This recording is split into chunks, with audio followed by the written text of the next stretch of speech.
श्रवण कुमार हिंदू धर्म ग्रंथ रामायण में उल्लेखित पात्र हैं। ये अपने माता पिता से अतुलनीय प्रेम के लिए जाने जाते हैं। श्रवण कुमार का वध राजा दशरथ से भूलवश हो गया था, जिस कारण इनके माता पिता ने राजा दशरथ को पुत्र वियोग का श्राप दे दिया था। श्रवण कुमार अंधक मुनि धनुक यानी धानुक के पुत्र थे। ये कहानी त्रेता युग की है। उस समय श्रवण कुमार नाम का एक बालक था। उसके माता पिता अंधे थे और उन्होंने श्रवण को कई मुसीबतों का सामना करते हुए पाला पोसा था। श्रवण कुमार बचपन से ही अपने माता पिता का बहुत आदर और प्रेम करता था। जैसे जैसे श्रवण बड़ा होता गया, उसने घर की जिम्मेदारी अपने कंधों पर ले ली। वो रोजाना सुबह उठकर सबसे पहले अपने माता पिता को स्नान कराने के लिए तालाब से पानी भर कर लाता था। इसके बाद वह तुरंत जंगल की ओर लकड़ियां बीनने जाता था। फिर लकड़ियां लाने के बाद श्रवण चूल्हा जलाकर माता पिता के लिए खाना बनाता था। श्रवण को इतनी मेहनत करते देख उसकी माँ हमेशा उसे टोकती थी। वो कहती थी, श्रवण बेटा, इतना सारा काम अकेले क्यों करते हो? खाना तुम मुझे बनाने दिया करो, मैं आसानी से बना लूँगी। इसके बदले तुम थोड़ा आराम कर लिया करो। माँ की इन बातों को सुनकर श्रवण कुमार कहता, नहीं माँ, मैं ये सारे काम आप लोगों के लिए ही तो करता हूँ। भला अपने माँ बाप के लिए किए गए कामों में कैसी थकान, उल्टा मुझे तो खुशी मिलती है। श्रवण कुमार की इन बातों को सुनकर उसकी माँ भावुक हो गई। वो रोज़ भगवान से प्रार्थना करती, हे प्रभु, इतना ध्यान रखने वाला श्रवण जैसा बेटा हर माता पिता के घर पैदा हो। श्रवण के माँ बाप नियमित रूप से भगवान की पूजा अर्चना करते थे। वह उनके लिए फूल और पूजा की अन्य सामग्री लाता था। फिर खुद भी बिना देर किए माता पिता के साथ पूजा में शामिल हो जाता था। श्रवण कुमार धीरे धीरे बड़ा हुआ और जल्दी से घर के कार्यों को खत्म करके बाहर काम पर निकल जाता था। एक दिन श्रवण कुमार अपने माता पिता के साथ बैठा था। तभी उन्होंने श्रवण से कहा, बेटा, तुमने हर ख्वाहिश पूरी की है। अब हमारी केवल एक ही इच्छा है जिसे हम पूरी करना चाहते हैं। यह सुन श्रवण ने उनसे पूछा, ऐसी कौन सी इच्छा बाकी है जिसे आप पूरा करना चाहते हैं? आप केवल आदेश दें, मैं आपकी हर ख्वाहिश को पूरा करूंगा। इस पर श्रवण के माता पिता ने कहा, बेटा, हम बूढ़े हो चुके हैं और हम चाहते हैं कि मरने से पहले तीर्थ यात्रा के लिए जाएं। भगवान के शरण में जाकर हमें सुकून की प्राप्ति होगी। अपने माँ बाप की बात सुनकर श्रवण कुमार सोचने लग गया कि वो उनकी इच्छा को कैसे पूरा करेगा। उस समय बस और ट्रेन की सुविधा नहीं थी, साथ ही उसके माता पिता देख भी नहीं सकते थे। ऐसे में उनके तीर्थ यात्रा कराना भला कैसे संभव हो पाता। तभी श्रवण कुमार को एक तरकीब सूझी। वो तुरंत बाहर गया और वहाँ से 2 बड़ी टोकरी लेकर आया। उसने उन दोनों टोकरियों को एक मजबूत डंडे से मोटी रस्सी के सहारे लटकाकर एक बड़ा सा तराजू बना लिया। फिर श्रवण कुमार ने उस तराजू में अपने माँ बाप को बारी बारी से गोद में उठाकर बैठा दिया।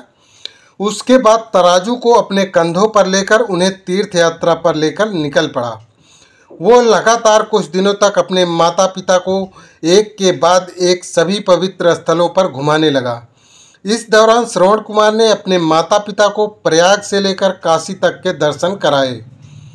माता पिता को घुमाते समय श्रवण कुमार उन्हें उन जगहों के बारे में बताते भी चलता था, क्योंकि वो आंखों से उस दृश्य को नहीं देख सकते थे। अपने बेटे की मेहनत को देख उसके माता पिता बहुत खुश थे। उन्होंने एक दिन श्रवण से कहा, बेटा, हम देख नहीं सकते, लेकिन कभी भी हमें इस बात का दुख नहीं हुआ। तुम हमारे लिए हमारी आंखें हो। तुमने हमें जिस तरह से सारे पवित्र स्थानों की कथा सुनाकर उनके दर्शन कराए हैं, ऐसा लगता है कि जैसे हमने सच में प्रभु के दर्शन अपनी आंखों से किया हो। अपने माता पिता की बातें सुनकर श्रवण ने कहा, आप लोग ऐसी बातें न करें। बच्चों के लिए माता पिता कभी बोझ नहीं होते, ये तो बच्चों का धर्म होता है। चलते चलते एक दिन श्रवण कुमार आराम करने के लिए अयोध्या के पास अपने माता पिता के साथ रुका। तभी उसकी माँ ने पानी पीने की इच्छा जताई। श्रवण को पास में ही एक नदी दिखाई दी। उसने अपने माता पिता से कहा, आप दोनों यहाँ आराम करें, मैं आप लोगों के लिए अभी पानी लेकर आता हूँ। नदी के पास पहुंचकर श्रवण कुमार कमंडल में पानी भरने लगा। उसी जंगल में अयोध्या के राजा दशरथ भी शिकार के लिए पहुँचे थे। पानी की आवाज़ सुनकर उन्हें लगा कि कोई जानवर पानी पीने आया है। उन्होंने बिना देखे केवल ध्वनि सुनकर ही अपना तीर चला दिया, क्योंकि राजा दशरथ शब्दभेदी बाण चलाना जानते थे। दुर्भाग्य से वो सीधे श्रवण कुमार को लग गया। तीर लगते ही वो चीख पड़ा। चीख सुनकर के जब राजा दशरथ वहां पर पहुंचे तो उन्होंने देखा कि एक व्यक्ति उनके बाण से घायल हुआ वहां पर पड़ा हुआ है। वो श्रवण कुमार था। वो तुरंत श्रवण के नज़दीक पहुंचे और कहा, मुझसे बहुत बड़ी भूल हो गई, मुझे माफ़ कर दीजिए। मुझे बिल्कुल नहीं पता था कि यहाँ कोई मानव होगा। मैं इस गलती का पश्चाताप करने के लिए क्या करूं कि तुम मुझे माफ़ कर दो। तभी कराहते हुए श्रवण कुमार ने कहा, यहाँ से थोड़ी ही दूर जंगल में मेरे माता पिता बैठे हैं, उन्हें काफ़ी प्यास लगी है। आप उन तक यह पानी पहुँचा दीजिए और मेरे बारे में उन्हें कुछ भी ना बताएं। इतना कहते कहते श्रवण कुमार की सांसें रुक गई। श्रवण कुमार की मौत से राजा दशरथ सुन्न पड़ गए। किसी तरह वो श्रवण कुमार के बताए अनुसार जल लेकर उसके माता पिता के पास पहुँचे। श्रवण के माता पिता अपने बेटे की आहट को बखूबी पहचानते थे।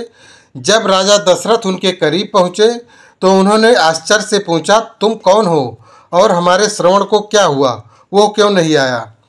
राजा दशरथ उनके सवालों का जवाब नहीं दे पाए। उन्होंने चुपचाप पानी उनकी तरफ बढ़ा दिया। तभी श्रवण की माँ ने चिंतित स्वर में जोर से कहा, तुम कौन हो और मेरा बेटा कहाँ है, ये बताते क्यों नहीं हो? श्रवण की माँ की चिंता देखकर राजा दशरथ ने कहा, माँ मुझे माफ़ कर दीजिए। शिकार करने के लिए मैंने जो तीर चलाया था वो सीधे आपके बेटे श्रवण को जा लगा। उसने मुझे आप लोगों के बारे में बताया, इसलिए मैं यहाँ पानी लेकर आया हूँ। इतना कहकर राजा दशरथ चुप हो गए। राजा दशरथ की बात सुनकर श्रवण की माँ जोर जोर से रोने लगी। उन दोनों ने अपने बेटे की मौत के गम में राजा दशरथ के लाए हुए पानी को हाथ तक नहीं लगाया। श्रवण के पिता ने तभी राजा दशरथ को पुत्र वियोग का श्राप दे दिया।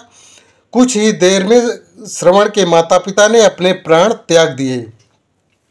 बताया जाता है कि श्रवण कुमार के पिता के श्राप के परिणाम स्वरूप ही राजा दशरथ को अपने पुत्र राम से दूर रहने पड़ा था। राजा दशरथ के इस श्राप को पूरा करने के लिए ही भगवान राम को 14 वर्षों का वनवास हुआ, जिसका माध्यम दशरथ की पत्नी कैकेयी बनी। श्रवण के पिता की तरह ही राजा दशरथ भी अपने बेटे से दूरी को बर्दाश्त नहीं कर पाए और उन्होंने अपने प्राण त्याग। दोस्तों, हमें इस कहानी से सीखना चाहिए कि हर बच्चे को अपने माता पिता की सेवा श्रवण कुमार की तरह ही निस्वार्थ भाव से करनी चाहिए। यही उनका सबसे बड़ा कर्तव्य है।